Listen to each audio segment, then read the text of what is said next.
오늘 성경 인물 시리즈 네 번째 시간, 아브라함으로는 두 번째 시간 함께 보도록 하겠습니다. 우리 지난 시간 아브라함 보면서 두 개의 갈등이 등장하죠. 이삭과 이스마엘의 갈등입니다. 이것을 바울 사도는 복음과 율법의 갈등이다라고 해석을 합니다. 왜냐하면 이삭은 믿음의 약속으로 낳은 아들이기 때문입니다. 이 갈등을 해결하기 위해서 오신 예수 그리스도의 말로 율법이 완성이다라고 선포하죠. 왜냐? 율법은 죄에 대한 책임을 항상 요구하죠. 그것을 예수님이 십자가에서 완성하셨기 때문입니다. 예수 그리스도는 하나님의 구원의 약속으로 이 땅에 오신 분이기 때문에 약속의 완성이고 율법이 완성이 되는 것이죠. 예수 그리스도가 율법의 완성이라는 의미는 이런 것입니다. 예수님 이전에는 눈에 보이는 행위에 집중했다면은 예수님 이후에는 눈에 보이지 않는 마음까지도 강조하고 있는 거죠. 오히려 어떻게 보면 더 엄격해진 겁니다. 이전에는 보이는 죄만 지지 않으면 됐지만 예수님 이후에는 보이지 않는 마음의 죄까지도 다 보고 계시고 카운트하고 계시기 때문입니다. 자, 그 예가요. 가늠하다 현장에 잡힌 여인에 대해 예수님이 하신 말씀 속에 나옵니다. 요한복음 8장이에요. 예수님이 이렇게 말씀하시죠. 너희 중에 죄 없는 자가 먼저 돌로 치라 하시고, 가늠하다 잡힌 여인을 사람들이 돌로 치려 하고 있습니다. 그때 예수님이 너희 중에 죄 없는 자가 먼저 돌로 치라 라고 말하는 이유는 예수님은 이미 그들의 마음 가운데 있는 죄를 다 알고 계셨기 때문입니다. 그래도 그들도 스스로 양심의 가책이 있기에 그 여인을 돌로 칠 수 없었던 것이죠. 그런데 여전히 이 시기에 유대인들은 구약 율법 속에 갇혀 있었습니다. 겉으로만 보이는 행위만 바르면 된다라고 생각했던 거죠. 그러나 여러분, 마음까지도 보시는 하나님이시라면 우리는 누구도 다른 사람을 정죄할 자격이 없는 겁니다. 우리는 그저 다 하나님 앞에 죄인이기 때문입니다. 그러므로 바울이 말하고자 한 것은 이것이죠. 갈라디아서 5장이에요. 그리스도 예수 안에서는 할례나 무할례가 효력이 없되 사랑으로서 역사하는 믿음뿐이니라. 눈에 보이는 할례, 무할례, 이거는 보이는 어떤 율법을 대표하는 단어 아닙니까? 그런 것들이 효력이 있는 것이 아니라 그 마음속에 있는 진정한 사랑이 있느냐, 정말 예수님을 향한 믿음이 있느냐, 하나님을 향한 진실한 믿음이 있느냐, 그 속에 있는 것이 뭐냐, 그거가 더 중요하다는 것이죠. 다음 24절에요. 그리스도 예수의 사람들은 육체와 함께 그 정과 욕심을 십자가에 못 박았느니라. 그러니까 무슨 말입니까? 나의 옛사람, 옛 욕심이 십자가에 나도 죽었습니다 라고 고백하는 것이죠. 그리고 내 마음이 새로운 사람으로 살았습니다 라고 선포하는 것이죠. 그러니까 여러분, 우리 크리스찬은요, 눈에 보이는 가치에 만족하는 것이 아니라 보이지 않는 거룩한 가치를 쫓는 사람들인 줄 믿습니다. 믿으십니까? 기껏해야 우리가 사는 삶은 참 짧은 삶이죠. 그러나 이 짧은 삶이 우리의 영원한 삶을 준비하고 있는 겁니다. 어떤 목사님이 설교하실 때 어떤 물건을 갖고 나오시더라고요. 긴 로프를 갖고 나오시는데 정말 길었습니다. 그 로프를 쭉 펴서요, 계속 잡아당깁니다. 그런데 끝부분에 빨간 테이프로 한 이만큼일까요? 이 정도 붙어 있는 거죠. 그러면서 설명하시기를 이 짧은 우리의 지금 이 세상에서의 삶이 이 영원한 삶을 결정할 수 있다라고 도전하는 그런 말씀을 하신 걸 보았습니다. 지금 우리가 기껏해야 100년, 120년 이런 짧은 삶이 우리의 영혼의 삶을 결정할 수 있는 것이죠. 지금 내가 믿는 사람으로 살고 있는가, 그리고 믿는 자답게 얼마나 진실한 삶을 살고 있는가, 이것이 우리의 영혼을 준비하고 있는 거란 말입니다. 그러니까 보이지 않는 그 마음이 얼마나 더 중요한지요. 영적인 투자를 하는 삶을 살아야 한다는 그런 도전을 받습니다. 사실 이것은 신약에서만 해당되는 말이 아니죠. 구약에서도요, 이미 하나님은 마음의 중심을 보고 계십니다. 자, 사무엘상이에요. 나의 보는 것은 사람과 같지 아니하니 사람은 외모를 보거니와 나 여호와는 중심을 보느니라. 우리의 마음의 중심이 정말 하나님을 향할 수 있기를 축복합니다. 자, 오늘 아브라함, 그 하나님을 향한 중심이 정말 제대로 되어 있는지 아닌지 아브라함에게 하나님께서 마지막 테스트를 하십니다. 그것이 무엇인가요? 아들 이삭을 번제로 바치라는 거죠. 하나님이 무리한 요구를 하시는 것처럼 보입니다. 사람을 제물로 바치라고 하는 거니까요. 인신 제사를 드리라는 거 아닙니까? 창세기 22장입니다. 여호와께서 가라사대 네 아들 네 사랑하는 독자 이삭을 데리고 모리아 땅으로 가서 내가 너에게 지시하는 한 산 거기서 그를 번제로 드리라 라고 말씀합니다. 자, 여러분, 번제가 어떤 제사입니까? 번제는 정말 남김없이 다 태워서 제물로 바쳐서 드리는 제사입니다. 번제로 드리기 위해서는요, 각을 뜬다고 그럽니다. 그 제물되는 짐승을 죽이고요, 그 내장을 다 꺼내고 각을 뜨고 다 태워서 남김없이 태워서 드리는 제사입니다. 그런 제사를 아들 이삭을 제물로 바쳐서 드리라는 겁니다. 여러분, 이해되십니까? 우리 하나님이 그런 제사를 좋아하실 분이 아니지 않습니까? 그런 무리한 요구를 하시는 것 같고 이상한 요구를 하시는 것 같은데요. 아브라함이 또 순순히 순종을 합니다. 그 또한 이해할 수 없는 모습이죠. 자, 아브라함이 이해할 수 없는 순종이 나옵니다. 아침에 일찍 준비합니다. 아브라함이 아침에 일찍 일어나 나귀의 안장을 지우고 두 사환과 그 아들 이삭을 데리고 번제에 쓸 나무를 쪼개어 가지고 떠나 하나님이 자기에게 지시하는 곳으로 가더니 라고 되어 있습니다. 아침에 일찍 일어납니다. 자, 왜 아브라함은 아침 일찍부터 준비했을까요? 아들 이삭을 번제로 바치는 것이 아브라함도 너무나 괴롭고 힘들었을 텐데 어떻게 아침 일찍부터 이렇게 준비할 수 있었을까요? 여러 가지 이유가 있겠죠. 자기 아내 사라가 깨기 전에 엄마가 깨서 아들 번제로 바치는 거 뻔히 알 텐데 붙잡고 놓지 않을까 봐 그런 이유도 있었을 것이고, 아니면 조금이라도 더 일찍 일어나서 아들 얼굴을 더 오래 보고 싶어서 그럴 수도 있을 것이고, 아니면 한숨도 못 잤을 수도 있을 것이고, 좀 많은 이유가 있겠죠. 어쨌든 아브라함은 아침 일찍 일어나서 번제로 바치러 갑니다. 모리아 땅이라고 되어 있는데 그 길이 아브라함이 있는 곳에서 사흘길이었던 것 같습니다. 자, 제3일에 아브라함이 눈을 들어 그곳을 멀리 바라본지라 3일 걸리는 길이었죠. 자, 하루 걸어서도 산이 있었을 것이고 이틀 걸어서도 산이 있었을 것입니다. 그런데 왜 하나님은 3일 정도 걸리는 모리아 땅으로 가라 하셨을까요? 이것도 나름대로의 어떤 테스트입니다. 중간에 마음 바뀌어서 불순종하기에는 충분한 시간입니다. 아브라함은 변명할 수 있습니다. 일단 순종하고, 하나님, 내가 하루길 갔는데 또는 이틀길 갔는데 도저히 순종 못하겠습니다. 도저히 내가 아들은 번제로 바칠 수 없습니다. 그래도 제가 일단 순종을 했지 않습니까? 일단은 갔지 않습니까? 이렇게 변명할 수 있을 만한 충분한 기간이죠. 그것까지도 하나님이 보고 싶으셨던 겁니다. 하나님의 철저한 테스트였고요. 순종하는 척하는 것이 아니라 정말 순종하는지를 보고 싶었던 겁니다. 자, 그리고 종들에게 말을 하고 올라갑니다. 근데 이상한 말을 합니다. 자, 우리라는 단어를 씁니다. 자, 이에 아브라함이 사원에게 이르되 내가 아이와 함께 저기 가서 경배하고 너희에게로 돌아오리라. 이건 개역 한글 버전의 번역입니다. 개역 개정 번역이 좀 더 정확하게 되었는데, 가서 경배하고, 그러니까 우리가 가서 경배하고 우리가 너에게 돌아오리라. 원어엔 그렇게 되어 있습니다. 우리라고 되어 있습니다. 주어가. 그러면 이삭과 함께 올라가서 이삭과 다시 내려온다는 거 아닙니까? 그런데 이삭은 번제로 바친 거 아닙니까? 그런데 어떻게 우리라는 말을 썼을까요? 종들이 뭔가 이상하게 생각하니까 안심시키기 위해서일까요? 아닙니다. 이건 정말 아브라함 믿음입니다. 정말 아브라함이 이삭을 번제로 바쳐도 다시 이삭을 하나님이 살리셔서 그 이삭과 함께 다시 내려올 걸 정말 믿은 겁니다. 그걸 어떻게 할 수 있느냐? 히브리서에 나옵니다. 히브리서 11장, 믿음장이라고 하죠. 11장에 나옵니다. 아브라함은 시험 받을 때에 믿음으로 이삭을 드렸으니 저는 약속을 받은 자로 돼 그 독생자를 드렸느니라. 저에게 이미 말씀하시기를 네 자손이라 칭할 자는 이삭으로 말미암으리라 하셨으니 저가 하나님이 능히 죽은 자 가운데서 다시 살리실 줄로 생각한지라. 비유컨대 죽은 자 가운데서 도로 받은 것이니라. 아멘.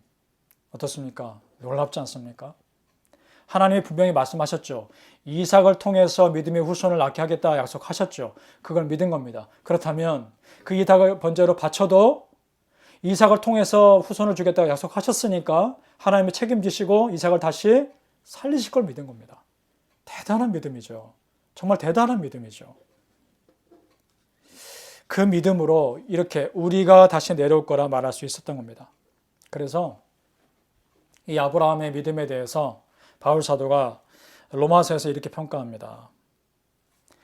아브라함이 바랄 수 없는 중에 바라고 믿었으니 이는 네 후손이 이 같으리라 하신 말씀대로 많은 민족이 조상이 되게 하려 하심을 인함이라. 자, 아브라함이 나이가 75세였고 사라도 경수가 다 끊어진 상태에서 여전히 믿었던 것이고, 그리고 지금 아들 이삭을 번제로 바쳐도 다시 살아나게 하실 것을 믿은 겁니다. 이런 것들이 바랄 수 없는 중에 바란 겁니다. 조건에 대해서 믿은 것이 아닙니다. 조건이 안 돼도 그 하나님의 신실하심을 믿은 겁니다. 여러분, 우리가 이런 믿음의 사람이 되길 축복합니다. 그가 100세가 되어 자기 몸에 죽은 것 같음과 사라의 태에 죽은 것 같음을 알고도 믿음이 약하여지지 아니하고. 맞습니다. 믿음이 약해지지 않는 것이 중요합니다. 우리 믿음이 약해질 상황은 얼마든지 있습니다. 그런데 믿음이 약해지지 않는 것이 중요한 겁니다.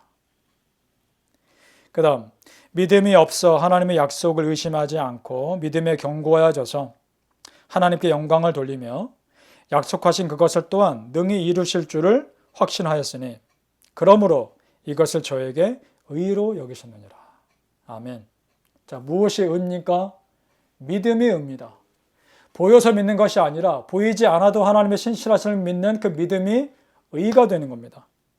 오직 의인은 믿음으로 말미암아 살리라 라는 말이 아브라함의 삶에서 이미 나온 것이죠. 믿으십니까? 아브라함은 정말 믿음으로 살아왔던 사람입니다. 갈라디아서에는 또 이런 말씀이 있습니다.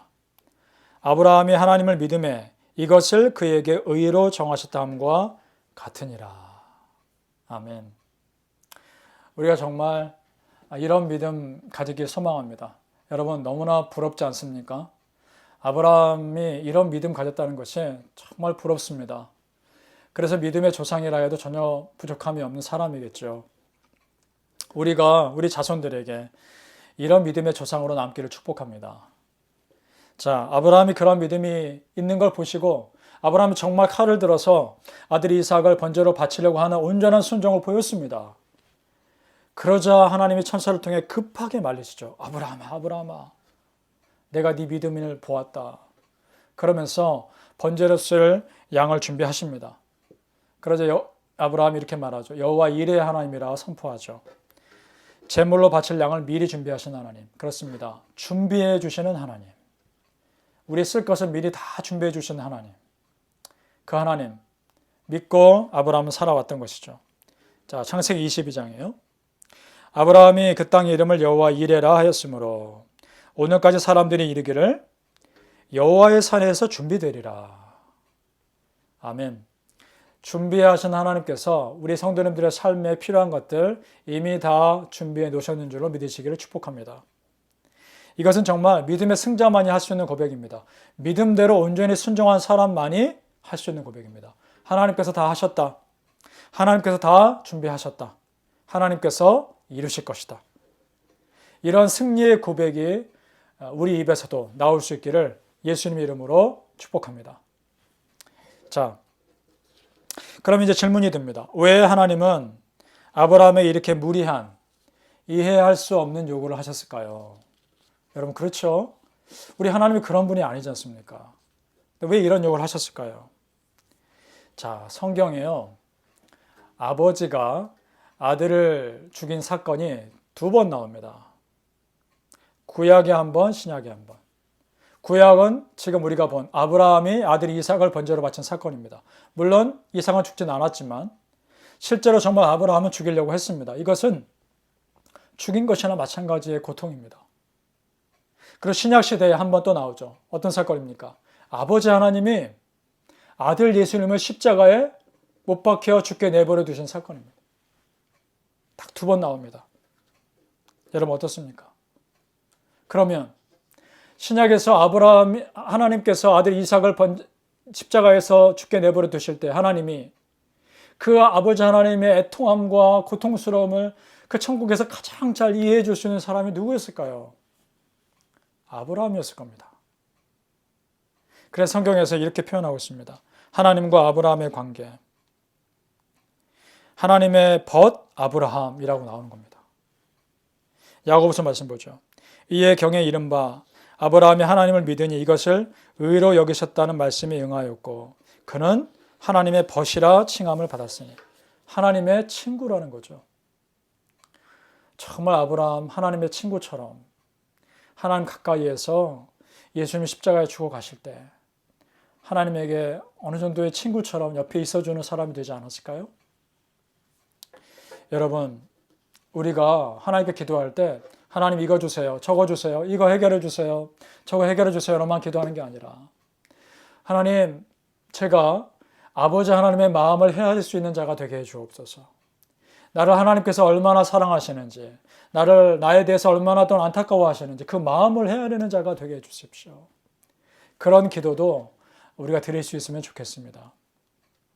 함께 하나님의 아파하심과 함께 아파할 수 있는, 하나님의 애통하심에 함께 애통할 수 있는 그런 믿음의 사람 되기를 바랍니다.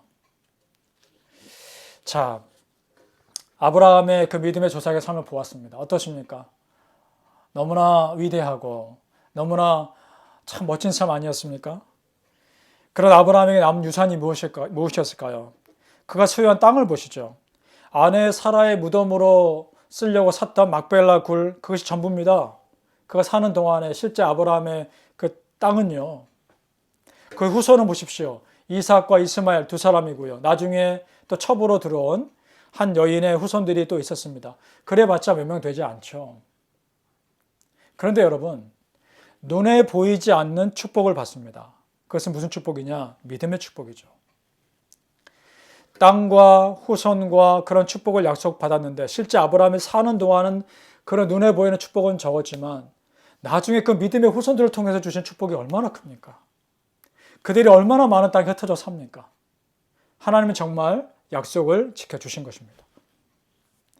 갈라디아 3장 말씀에 그러므로 믿음으로 말미암은 자는 믿음이 있는 아브라함과 함께 복을 받느니라. 아멘. 이제 우리 이방인들도 유대인이 아닌 사람들도 하나님을 믿고 예수 그리스도를 나의 구세주로 믿음으로 아브라함의 믿음의 전통 가운데 함께 있는 겁니다. 영적인 아브라함의 후손들이 되는 것이죠. 참 이게 놀라운 축복인 것입니다. 본토 친척 아베 집을 떠나면 땅과 후손과 복을 주시겠다는, 복 자체가 되게 하셨다는 그 하나님의 약속, 하나님은 정확하게 지켜주신 것입니다. 자, 또 한 가지 여기서 아브라함의 그 이삭을 번제로 바치는 사건에서 우리가 놓치지 말아야 할 사건이 있습니다. 의미가 있습니다. 그것은 뭐냐? 그 많은 장소에서 모리아 산으로 가게 했다는 겁니다. 창세기 22장 다시 보죠. 여호와께서 가라사대 네 아들 네 사랑하는 독자 이삭을 데리고 모리아 땅으로 가서 내가 너에게 제시하는 한 산 거기서 그를 번제로 드리라. 모리아 땅에 있는 한 산에서 이삭을 번제로 바친 거죠. 자, 역대하를 보죠. 역대하 3장에 어떤 내용이 나오나 보시죠. 솔로몬이 예루살렘 모리아 산에 여호와의 전 건축하기를 시작하니. 아멘. 어떻습니까? 모리아 땅에 있는 한 산, 거기에 아브라함이 이삭을 번제로 바쳤던 그곳에, 그 온전한 헌신이 있었던 그곳에 솔로몬 성전이, 이스라엘 민족의 처음 성전이 세워진 겁니다. 온전한 순종이 있었던 곳에 최초의 성전이 세워진 것이죠. 놀랍지 않습니까? 여러분, 하나님이요, 아무 곳에나 당신의 성전을 세우지 않습니다. 하나님이 아무 곳에나 당신의 교회를 세우지 않습니다. 아무 사람에게나 교회를 맡기지 않으시죠. 아무 사람에게나 당신의 일을 맡기지 않으십니다. 하나님께서 우리 교회를 세우셨고 우리 교회를 세우는데 수많은 사람들 동참하게 하셨습니다. 아무나가 아닌 것입니다. 하나님의 은혜에 동참하고 있는 것입니다. 귀한 일이죠. 바라기는 여러분, 여러분의 삶이, 그리고 여러분의 가정이 여러분이 속한 공동체가 영적인 모리아 땅이 되시기를 예수님의 이름으로 축복합니다. 그러니까 어떻습니까, 여러분? 구약 속에 신약이 있고 신약 속에 구약이 있지 않습니까? 이 구약과 신약은 예수 그리스도로 연결되고 있는 것이죠. 참 성경 공부하면 할수록 그 신비로움에 놀랍니다. 오늘 이삭과 이스마엘을 상징하는 복음과 율법의 갈등, 예수님이 위에 해결되었다고 말씀드렸습니다. 그리고 하나님은 그 마음의 중심을 보고 계신다고 또한 말씀드렸습니다. 그 마음의 중심을 가지고 온전하게 순종했던 그곳에 하나님은 온전한 예배를 드리게 되어 성전을 또한 세우셨음을 보았습니다. 우리가 그런 온전한 순종의 사람들, 그런 예배자의 삶, 그런 하나님의 축복할 수밖에 없는 그런 믿음의 사람들 다 되시기를, 그런 아브라함의 영적인 축복 가운데 거하실 수 있기를 예수님의 이름으로 축복합니다. 아멘. 기도하겠습니다. 아버지 하나님 감사합니다. 아브라함의 삶을 보면서 정말 믿음의 삶을 산다는 것이 어떤 것인지를 보게 됩니다. 보여서 믿는 것이 아니고 조건이 갖추어져서 믿는 것이 아니고 바랄 수 없는 상황에서도 바랄 수 있는 믿음이 우리 안에 있게 하여 주시옵소서. 정말 이 이삭을 통해서 후손을 주시겠다는 그 말씀을 있는 그대로 믿고 다시 살리실 것을 믿고 이삭을 하나님께 온전히 순종함으로 바치려고 했던 우리의 믿음의 조상 아브라함을 보면서 하나님, 우리가 그 믿음의 뒤를 따를 수 있도록 도와주옵소서. 나의 삶이, 우리의 가정이 하나님께 온전히 순종하며 예배드리는 영적인 모리아 땅이 될 수 있도록 하나님 축복하여 주시옵소서. 예수님 이름으로 기도합니다. 아멘.